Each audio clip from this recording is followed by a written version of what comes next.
Welcome to KERR9000'S Horror House. So, as you've clicked on this video, you know I'm here to review Shaun of the Dead, the 2004 zombie comedy film, which was directed by Edgar Wright and written by Edgar Wright and Simon Pegg. In the film, Pegg stars as Shaun, who is basically a guy stuck in a rut. He's a salesman who goes to the same pub every night with his girlfriend and his friend and her friends, and does the same old thing.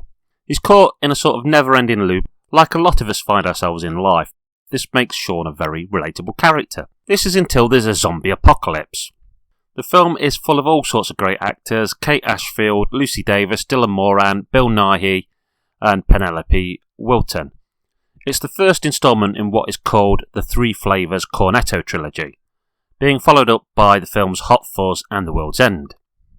Now, the little egg of an idea that became Shaun of the Dead basically developed from an episode of Pegg and Wright's TV series Spaced.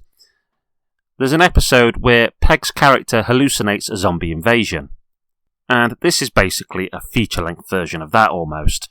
To me, the film is brilliant in the way that it shows people before the zombie invasion just milling about, going to work in a sort of zombified state, half turned off, nodding along to music, or just blatantly staring out the window with a dull expression.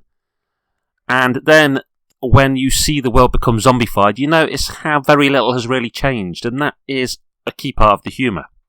The first time Shaun leaves the house after the zombies have started to come, he walks past them without even realising, thinking that they're the same dull, turned off people they have always been. And he's in a sort of daydream walking through to go buy a can of pop and a cornetto. To me, the real beauty of this film is that it kind of feels like it fits in the George Romero zombie film mould. It feels like it could be a follow-on to Night of the Living Dead, Dawn of the Dead. It feels like what's happening in England at the time on the one hand, but then you also have silly gags and just a Britishness about it. It's a great film. I absolutely love it.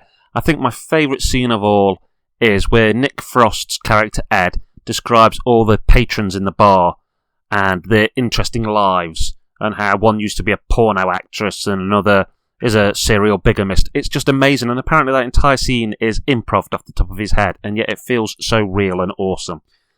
The effects in the film are great. It's got a brilliant soundtrack.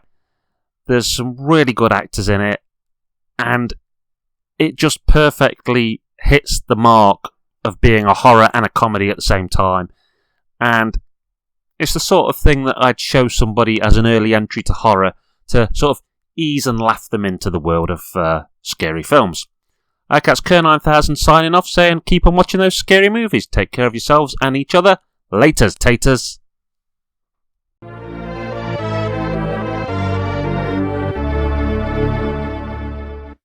A Squaffy Bear production. Hi, it's KERR9000, the Chrome-Faced Man. I'd just like to say thank you for making it to the end of my video. I've got lots of stuff on my channel. My Horror House doing horror reviews, Games Room doing games, Sci-Fi Station. It's absolutely chock-a-block full. I can also be found on the Retro Gamer U forum, which is full of great people, great laugh.